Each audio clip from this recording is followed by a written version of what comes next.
Come along as I recount the unexpected tale of when my daughter's fiancé stumbled upon me during a rather embarrassing incident. Thank you so much for watching the video and taking the time to leave a comment. I truly appreciate it.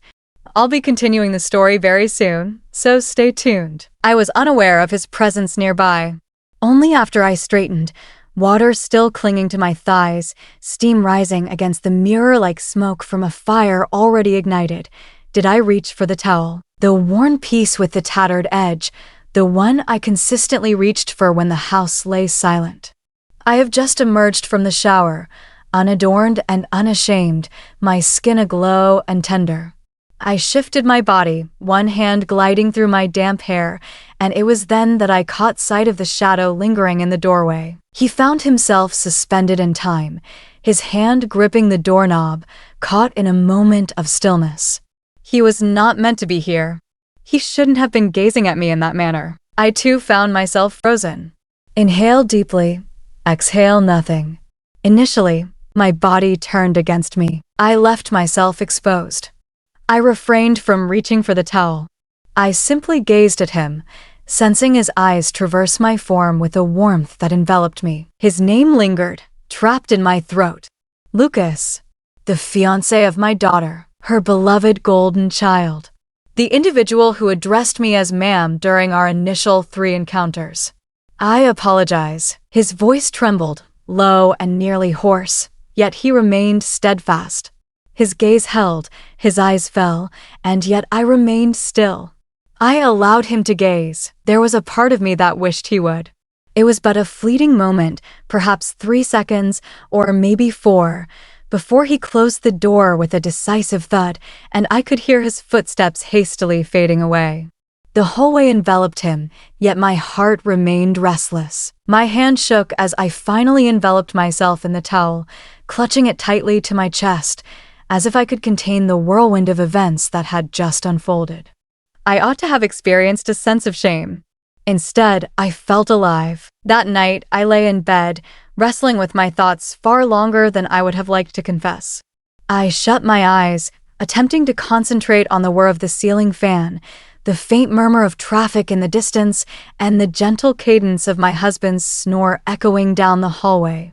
Yet all I could sense was the warmth spreading across my cheeks, the flutter in my stomach, the thrum between my thighs that lingered persistently. I pressed my legs tightly together, battling the thoughts of Lucas's gaze, which seemed to linger on every inch of my skin, on my lips, and on the part of me he had no right to see, yet had. The following morning, he avoided my eyes. I couldn't either. He perched at the kitchen island, observing as my daughter busied herself with her phone. She was completely unaware. She hummed softly, radiating joy as she discussed wedding menus and seating arrangements, while Lucas gazed into his coffee as if it held the promise of an escape. I set a plate before him, and our fingers lightly grazed each other. It was merely a touch of knuckles, yet the electric connection between us almost stole the breath from my chest. Though we had not uttered a word on the matter, that afternoon I encountered him once more in the hallway. His hand grazed my hip, subtle yet deliberate, a whisper of intent in the touch. The sensation lingered for hours on end. I reassured myself that it held no significance. On that particular evening, my husband found himself immersed in work long after the sun had set. My daughter sat in her room, engaged in a FaceTime conversation. Silence enveloped the house. Descending the stairs, I poured myself a glass of wine, my bare feet gliding over the cool floor, still clad in the silk slip that lingered beneath my robe. Lucas sat in the living room, his gaze fixed on the screen, the sound muted. He raised his gaze as I stepped inside. His lips parted ever so slightly. I was merely on the brink of surrendering to slumber, I remarked. He nodded, yet remained still. I did not either. There was an electric tension in the atmosphere, a palpable heaviness that enveloped everything. As I drew nearer to the counter, anticipation tinged the air. He rose to his feet and approached me with deliberate slowness, at a pace that feels almost languid. "You looked beautiful," he murmured, his voice barely above a whisper. "This morning, A constriction gripped my throat. Lucas, I never intended to gaze so intently. I found myself unable to cease. I gulped with difficulty. You really shouldn't say that, I whispered. I am aware that he drew breath. Then his hand grazed my arm with a whisper of a touch. I pivoted to meet his gaze. His eyes fell to my lips, then descended further. I did not retreat. He inclined closer. I allowed him to approach, and when his lips finally brushed against mine, there was a palpable hesitation in the air. Fearfully captivating. He kissed me as if it were a secret he had begun to grieve. As his hand glided beneath the hem of my slip, discovering the bare skin between my thighs, a gasp escaped into his mouth. I shouldn't, he murmured. Yet, you're already that, I remarked. His fingers radiated warmth. Inquisitive. They ascended, skimming the edge, grazing the inner part of my thigh, as if he were caught in a delicate dance between curiosity and retreat. My breath caught in my throat as his knuckle brushed against the place that was already damp with anticipation. He stood still, caught in a moment of disbelief. Gazed upward. You're not wearing anything beneath this, he murmured softly. A blend of inquiry and skepticism. No, I mentioned it was barely audible. I had not anticipated that anyone would catch sight of me. He breathed out slowly and unsteadily, as though he were submerged beneath the waves. And I was the final breath of life. Our lips remained untouched once more. This is not the inaugural instance. He lingered with his hand pressed against me, as if he were in disbelief of my existence, fearing that I might disappear if he dared to shift too quickly. Tell me to stop, he whispered. I did not. I was unable to. I extended my hand to his wrist, gently steering his fingers to the precise location I desired. His fingers glided through me, slow and tentative, as if he were discovering something sacred. My head fell back. Her lips parted, a whisper of breath escaping. Oh dear! He let out a low groan. Please refrain from making that statement. You will bring about my downfall. I found myself brushing against his fingers before I could rein in my impulse. Thighs quaking, breath held tight within my chest, fingers clutching the edge of the counter, a desperate attempt to avoid collapsing to the ground. He remained still, his gaze fixed on my face as if it were the most genuine thing he had ever encountered. I drew him into a kiss, filled with a yearning that left me trembling, excessively profound, alarmingly swift. Sampling the brink of a flame that could consume us both. His body pressed against mine, firm and eager, and I instinctively reached down, my fingers curling around him through the fabric of his jeans. He exhaled into my mouth. This is not a course we should pursue. We are already engaged in it. Yet, on that particular night, we chose not to venture any farther. A door banged shut in the upper floor.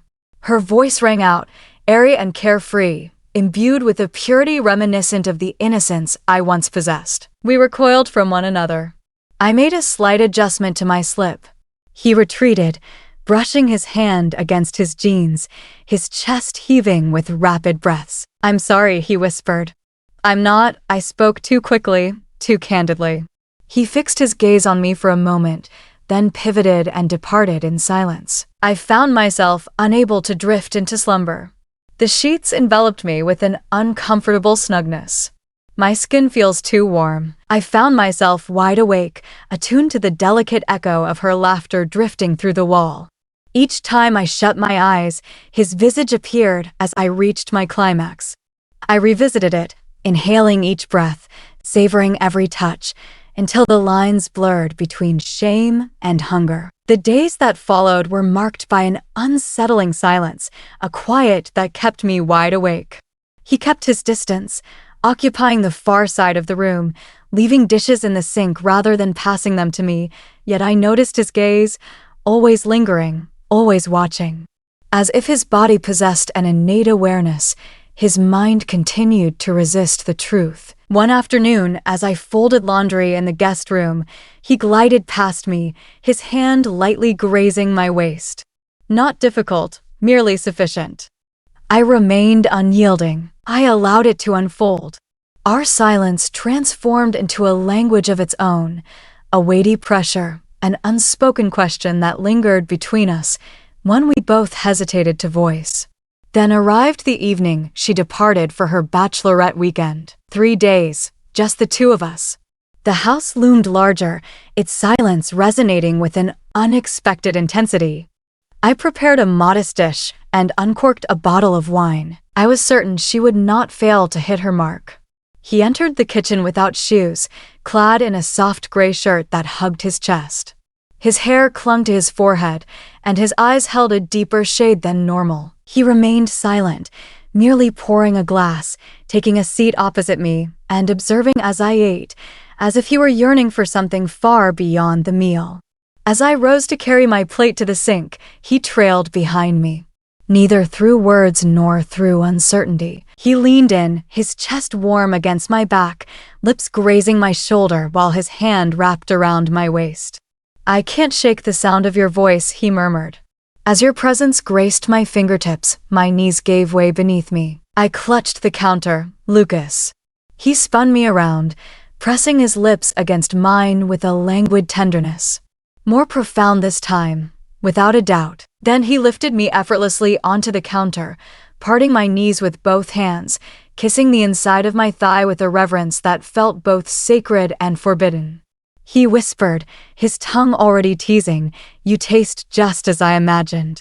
Sweet and perilous, I breathed, fingers tangled in his hair. As he brought me to ecstasy once more, his mouth lost in me as if he would perish in that moment. As he rose, my fingers trembled as I unbuckled his belt, releasing him from his confines. He felt warm and substantial in my grasp, already oozing. I caressed him softly, savoring the way his hip quivered forward, the way his jaw tightened. "What is it that you desire?" I murmured softly. "You," he said. "I desire each and every one of you." He took me right there on the counter. A single, profound thrust that took my breath away.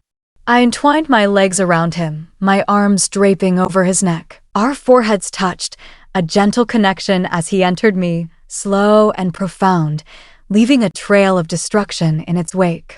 We remained silent, yet our movements spoke volumes. The sound of the wine glass clinking softly behind me mingled with the subtle hum of the fridge, while his quiet moans escaped with each tightening embrace I offered. I returned once more, feeling utterly powerless, and he trailed behind me, releasing a jagged, broken cry against my neck. After we remained entwined for what felt like an eternity, his head nestled against my shoulder, his breath still a rhythm of unevenness. "We find ourselves in a predicament," he remarked. "I am aware, and I have no desire to cease." "I am aware of that as well." The following morning, I chose not to evade him, though perhaps I should have. Instead, I brewed 2 cups of coffee, placing his on the counter in silence, without uttering a single word. He emerged a few minutes later, barefoot once more, his eyes still heavy with the remnants of sleep. He glanced at the cup, then turned his gaze to me, offering no smile, just a subtle nod, as if we were silent accomplices, burdened by our shared secret, trapped in an unspoken pact. I took a sip, leaning casually against the counter. He sipped his drink, casting furtive glances at my collarbone. The unspoken events of the previous night lingered in the air, palpable and weighty, filling the silence that enveloped us. Each time his hand grazed mine by the sink, I felt an irresistible pull to stay close, more than was necessary, posing questions that required no answers, volunteering assistance for tasks he could easily manage alone. He allowed it, his gaze trailing after me as I exited the room. He lingered too near as we crossed paths in the hallway.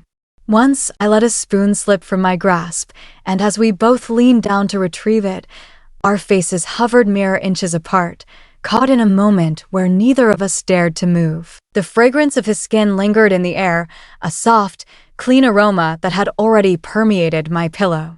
The night prior, I can't recall who made the first move, but our lips met once more, swift and fervent, reminiscent of youthful lovers hidden away behind a closed door. That evening, we abandoned all pretense. It all began in the hallway. A fleeting look, a lingering caress, and then fingers tugging at fabric before thoughts could take shape. He pressed me softly against the wall, his mouth and eager hands exploring. "You're the only thought that occupies my mind," he whispered. "From dawn till dusk, even in her embrace, my heart longs for you." I ought to have intervened, to have urged him to go, yet I found myself unzipping his jeans, my hand encircling him, warm and already eager, as he let out a groan into my mouth, as if he had been stifling it for hours. He lifted my leg around his waist, his fingers gliding between my thighs, sensing the warmth of my desire. "Jesus," he murmured, "your essence cascades for me." I let out a soft moan, my body arching in response. "From the moment our eyes met in that mirror, I've longed for you." That shattered him. He swept me up, traversing the hallway with purpose, and nudged the guest room door ajar with the strength of his shoulder. As soon as we collapsed onto the bed, we became entwined, our mouths, skin, and limbs merging in an insatiable desire to devour one another. He immersed himself in me swiftly. This time, there will be no playful jabs, no inquiries made. With open arms, I embraced each inch, each thrust that sent the headboard colliding with the wall. He groaned, overwhelmed by the intensity of the sensation. "You feel too good." "I fear I won't endure much longer." "Then don't," I gasped. "Simply hand it over to me." He grasped my hands above my head, his hips colliding with mine, sweat gathering between us, breath transforming into something raw and instinctual. We united as if we were attempting to submerge ourselves in one another. In the aftermath, we found ourselves enveloped in silence, our gazes fixed upon the ceiling above. His hand grasped mine. "We have 2 more nights," he remarked. I chose to remain silent. I was already aware that I would savor every moment with them. The following day, I drew back the curtains to reveal a tempest outside. The rain patters softly against the windows, while the wind sways the trees in a graceful dance. A photograph arrived from my daughter, capturing the essence of the coast, radiant sun, golden sand, and beaming smiles. I lingered on her smile, captivated beyond what was appropriate. She resembled the version of myself that existed before the weight of regret settled in. As dusk settled, I ventured into the embrace of the rain. I craved the coolness of the air, a refreshing touch against my skin. I descended the porch stairs barefoot, stepping into the yard, allowing the water to drench my shirt and cling to my skin. I stood there, a figure enveloped in the heavy shroud of remorse. In that moment, I sensed his presence looming behind me. The door clicked shut, his footsteps muffled by the damp grass beneath him. "Why do you continue to let me in?" he inquired. "Because I am weary of feigning that I am not ravenous." His hand extended toward me, fingertips brushing against the drenched material at my waist, drawing me closer to him. Our bodies glistened, slick and scarcely adorned. His lips sought mine, with a languid intensity, plunging deeper into the moment. He stripped the shirt from my body beneath the rain, sinking to his knees, his lips tracing the contours of my stomach, my hip, my thigh. "I want to ensure I do this correctly," he stated. And he indeed did. He gently placed me on the damp grass, and we embraced each other as if eternity stretched before us. It ought to have concluded beneath the downpour that evening, yet it lingered on. In the aftermath, we found ourselves teetering on the edge of recklessness, or perhaps it was simply a newfound boldness that propelled us forward. We held the conviction that desire rendered us invincible, that it possessed the power to construct a refuge resilient enough to withstand the impending collapse. We ceased our vigil for the night, for the hush, for the sealed entrances. As I stepped into the pantry, I drew him in alongside me, a spark igniting when his hand grazed my lower back while I reached for the sugar. I kissed him as if I craved for him to melt into my very being. He hoisted me onto a shelf, raised my skirt, and his fingers were inside me before I could even draw a breath. "You're always ready for me," he whispered, his voice quivering as I sank my teeth into his shoulder. You have a way of making me lose sight of everything around me, and I longed for that escape, if only for a fleeting moment. We advanced in a close-knit hush, breathless and alert, my sound consumed as he pressed his lips against mine. We didn't quite reach the end. A sudden knock on the kitchen door sent us darting away like startled teenagers, yet the lingering ache remained long after he had zipped up and exited as if nothing had transpired. I began to feel a growing resentment for the distance that lingered between our touches, an insatiable longing for the sound of his voice, even in moments when I was not enveloped in his embrace. We would encounter one another in the most unexpected of locales. The backseat of his car rested at the fringe of the woods, the stairwell, shortly after twilight. In the desolate upstairs guest bathroom, I sank to my knees, taking him into my mouth with a deliberate slowness that nearly drove him to madness. "You're not real," he breathed, his gaze fixed on the way I moved. "You're a vision that will surely unravel me." As he arrived, I consumed it all, locking my gaze with his. I yearned for him to etch it into his memory for all time. Yet, dreams are fleeting. On the second morning of her return, everything shifted. She hummed once more, spinning gracefully in the kitchen, her cheeks aglow with a vibrant light. He perched beside her at the island, nodding, his smile stretching too wide. I observed them from the sink, soap suds clinging to my hands, my heart clawing at my chest. I beheld it. Her fingers brushed against his. The manner in which he withdrew, just a fraction. And I was aware. She sensed it as well. The betrayal has not come to pass, not just yet. Yet the transition, the elusive fragment. The deception festered in the space, much like decay hidden beneath the floorboards. That evening, I ascended to his quarters. In the corridor, I lingered until she stepped into the shower, the sound of music filling the air, humming a tune that I found unbearable. I seized his wrist, drawing him into the shadows of the guest room, pinning him against the door. Once more, I murmured softly. He refrained from inquiring about the reason. He kissed me as if he had been deprived for an eternity. "I can't stop," he murmured, his lips brushing against mine. "Then don't," I had already whispered. With my back turned to the door, I gripped his belt and rode him. His lips brushed against my shoulder. My fingers entwined in his hair. The slightest creak of the floorboards beneath us heightened the sense of peril in the air. Incredibly captivating. "You're going to destroy me," he lamented. "You have already mentioned that." I gasped for breath. "And I have already accomplished that." We hurried onward, urgency propelling us, as if we were fleeing the inevitable repercussions. We sensed that we were closing the gap. As I arrived, I sank my teeth into his shoulder to stifle my cries. He came moments later, immersing himself fully and quaking with intensity. In the silence that followed, not a single word was exchanged between us. We lingered in the shadows, gasping and shattered. The stillness enveloping us, heavy with inevitability, yet we were not as silent as we had imagined. On the following morning, she had transformed. Chillier, more subdued. She prepared the coffee in silence. She refrained from making any contact with him, and when she cast her gaze upon me, it was devoid of suspicion. It felt as though I had become a mere echo, fading away from her heart, even if she remained unaware of the reason. That evening, I found myself alone in my room, the door securely fastened behind me. I gazed at my reflection in the mirror, bare beneath the fabric of a robe. I did not secure it. I followed the impressions on my thighs, remnants of his grip that was perhaps a touch too fierce. I brushed my fingers against the spot where his lips had lingered before quietly making my way into the hallway. I held back my tears, not at this moment. Yet, I sensed an accumulation akin to a tempest looming at the periphery of all we had created.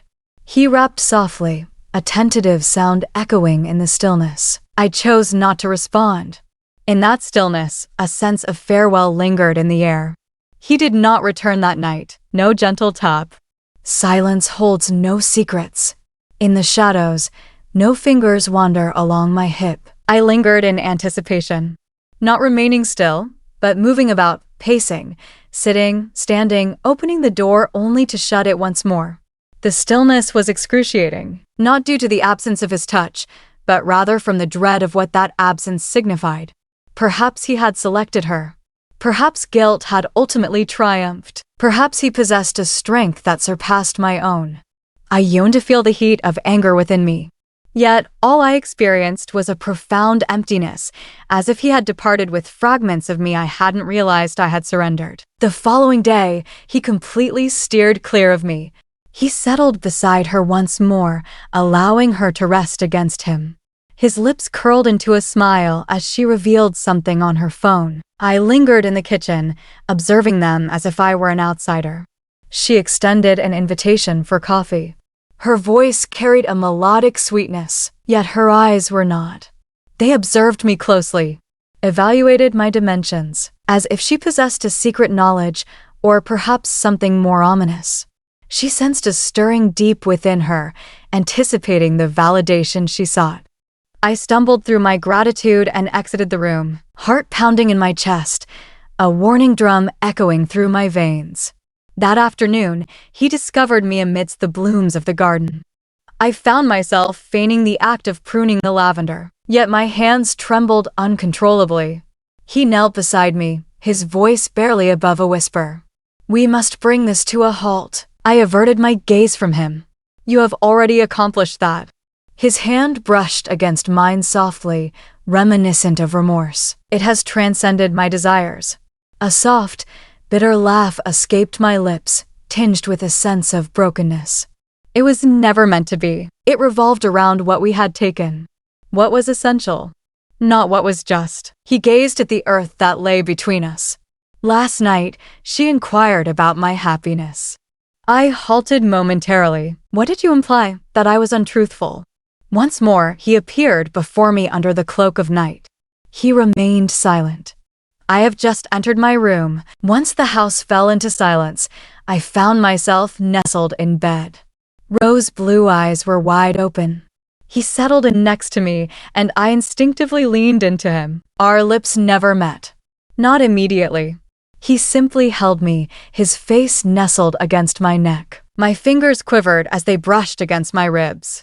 She is aware of his whisper. I inclined my head in agreement. She remains silent on the matter. Not at this moment. Yet it exists, in the spaces that lie between each word. We did not share an intimate moment. This is not the first time. We clung to one another, a quiet desperation enveloping us, as if we were preparing for the impending chaos. His lips finally met mine, a languid, melancholic, and perilous embrace.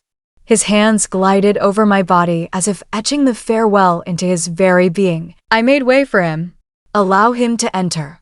And as he entered me, it was neither forceful nor untamed. It was profoundly devastating. He moved with a deliberate slowness, as if he understood that this would be the final moment I would allow anyone to penetrate my depths. I entwined my legs around him, my nails trailing softly down his back. Our foreheads touched, and he murmured words that tightened my throat. "You brought me into focus. You caused me to lose my memory." Fear gripped me. "You were never merely an error." I arrived in silence, gaze unblinking, locked onto his. And when he arrived, he uttered my name as if it were a secret unveiled. He lingered until the first light of dawn began to break, glided away like a whisper in the night. The following day, she met my gaze with a directness that was both disarming and enchanting, her smile illuminating the moment. Yet it lacked authenticity. In that moment, I understood that the deepest form of heartbreak arises when a person possesses the truth but remains paralyzed, uncertain of how to act upon it. She invited me to join her for lunch. Only the two of us, not Lucas. Abandon all phones. She expressed that she felt my absence keenly, yearned for moments shared with her mother. We found ourselves seated at a quaint little cafe, a place she cherished during her high school days. In those initial moments, everything felt nearly ordinary. She spoke of the wedding favors, hues, the blossoms that danced in her thoughts. I inclined my head in agreement, smiled at just the right moments. Yet, I sense her gaze upon me with an intensity that was almost palpable, as if she were constructing a grand design. And then, in the midst of her words, she paused. She placed her fork gently on the table. She placed her hands delicately on the table, fingers intertwined. When she spoke again, her voice was steady, yet it lacked gentleness. "Are you sharing your bed with him?" I stood still, my body paralyzed in that moment. The cafe surrounding us was in a constant state of flux. The soft sound of plates gently clinking together. Laughter fills the air, yet I continued onward. It felt as though my entire existence was distilled into the depths of her gaze. What I softly murmured, yet she refrained from asking once more. She was aware that I perceived it in the tension of her jawline. In the manner she remained unblinking. "Just tell me," she urged. "Please, I would appreciate it if you could respond without further prompting." I parted my lips, sealed it shut. My fingers quivered delicately at the rim of my glass. I might have chosen to deceive. One might have engaged in gaslighting. She might have insisted that her fears were merely the product of an overactive imagination. However, I chose not to, for the truth had been swelling within her, a silent scream waiting to be unleashed. And I could no longer keep it at bay. "I didn't mean to," I murmured softly. "Indeed." Her gaze lingered on me, stretching into an eternity. And there was an essence within her. A gentle crack echoed through the air. "What is the duration?" "Ever since you departed that weekend." Her hands tightened into fists whenever I spoke of him. Each time I expressed my love for him. "You were fully prepared." She came to a halt, turned my gaze aside. "I hadn't intended for it to unfold this way," I remarked. "Yet you allowed it to unfold," she repeated with increasing intensity. "Within the walls of my home, alongside my fiancé. I am aware of what I previously stated. I am fully aware of my actions." She rose to her feet. Eyes shifted in curiosity, yet she remained indifferent. With a swift motion, she seized her bag and keys, uttering a single sentence. "It will remain etched in my memory forever. You are no longer my mother." She stepped outside. Did not look back. I lingered at the table long after the check had arrived. I returned to a house that felt only partially filled with life. Lucas was gone. She was gone. The wedding has been called off. Her father remained silent, offering no questions. He departed just 2 weeks later. He claimed he had forgotten how to love me. I mentioned that I had been an outsider for many years. Yet, he remained oblivious until the moment had slipped away. The guest room has become my sanctuary for sleep now. The scent lingers, a reminder of his presence. There are nights when I find myself awakening, my hand resting between my thighs, in pursuit of a presence that eludes my grasp. As I linger on the porch, my mind drifts to the question of whether he ever contemplates my existence. Should he recall the flavor of my essence? The melodies I conjured amidst the rain? The manner in which I breathed his name, as if it were a cherished secret? We alone were worthy. Yet, I possess a deeper understanding. He is likely reconstructing in another location, in the company of someone more secure. And my daughter. She dispatches postcards, brief and concise, respectful. Do not ever conclude with affection. At times, I ponder whether my longing for her surpasses my yearning for the warmth of a gentle touch. At times, I ponder whether the stillness is precisely what I have earned. He was the fiancé of my daughter, and I was the woman who selected deprivation in place of dignity. The injury remains unhealed. It merely transforms its form.